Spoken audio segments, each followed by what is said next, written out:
Two men, two empires, two criminals who both said, "I did this for my family." Thomas Shelby versus Walter White. Peaky Blinders versus Breaking Bad. Who would win? In one corner, Thomas Shelby. Birmingham, 1919. A man returns from the war a ghost. No money, no connections, no future, just a razor in his cap and a mind that never stops moving.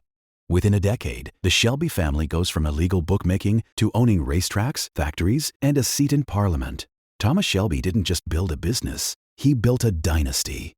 In the other corner, Walter White. Albuquerque, 2008. A high school chemistry teacher gets a cancer diagnosis and $50,000 in debt. He has nothing except a 167 IQ. Within 2 years, Heisenberg controls a drug network stretching across the American Southwest. His product is 99.1% pure, and his name becomes a warning. Walter White didn't just enter the game, he rewrote it. Two men, two visions, one question. Who built the better empire? Let's talk about what they actually built. Walter's rise is extraordinary. In less than 2 years, he goes from cooking in an RV in the desert to generating $80 million in cash. He creates a product so good that his partners cannot afford to replace him. He negotiates with cartels. He outsmarts the DEA. And when Gus Fring tries to remove him, Walter poisons a child, manipulates a grieving father, and blows up half a nursing home to survive. Cold, calculated, ruthless. Heisenberg is not someone you want across the table from you. But what did Walter actually build? A drug operation, a very impressive one, a historic one even. But it was always one bad day away from collapsing. And it did. Thomas Shelby builds something different entirely. The Peaky Blinders start as a street gang running illegal bets, but Tommy sees what nobody else sees. The real power is not in the streets. It is in the systems that control the streets. So he goes to work, he infiltrates the IRA. He outmaneuvers the Italian mafia. He cuts deals with the British government. He turns criminal money into legitimate business, and legitimate business into political influence. By the time he is done, Thomas Shelby is not running from the law. He is the law. Walter fought authority. Shelby became it. Here is what separates these two men at the core. Walter White is brilliant. Everyone knows it. And more importantly, Walter also knows it. That self-belief is what makes him dangerous. No hesitation, no fear, pure confidence. But that same belief is a trap he builds for himself. Because Walter does not just think he is smart. He thinks being smart means he has already won.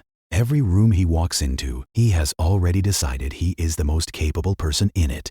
And that assumption makes him sloppy. And in the final season, he finally admits what was really driving him the whole time. Skyler asks him why, and Walter stops performing. He says, I liked it. I was good at it. And I was really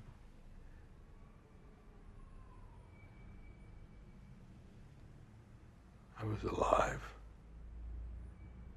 Not for his family, not for his legacy, for the feeling. The ego was never a side effect of the empire. The ego was the reason for the empire. And that is a man who cannot be reasoned with, because deep down he believes the story ends with him on top. Thomas Shelby has no such illusions. Tommy does not walk into rooms thinking he has already won. He walks in assuming something is about to go wrong. That instinct comes from the war, from loss, from watching people he loved get taken without warning. Grace, his unborn child. John.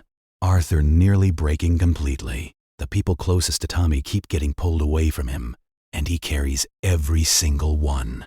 So while Walter's ego is telling him to expand, to push, to go further, Tommy's grief is whispering, stay sharp, stay ready, it can all disappear. That is what keeps him alive. Walter's confidence makes him feel invincible.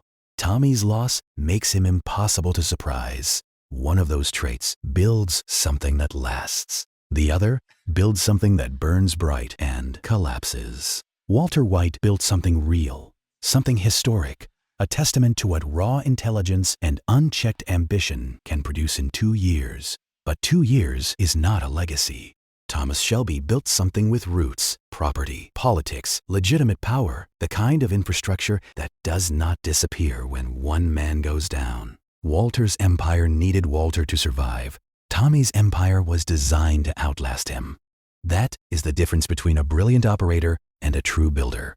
Walter White became a legend. Thomas Shelby built an institution. In the business of empires, institutions win. By order of the Peaky Blinders! Thomas Shelby takes it. Sorry to all the Breaking Bad fans. Drop your thoughts in the comments, and if you enjoyed this video, please make sure to like and subscribe. It really helps the channel. Thanks, and we will see you in the next one. I am the one who knocks.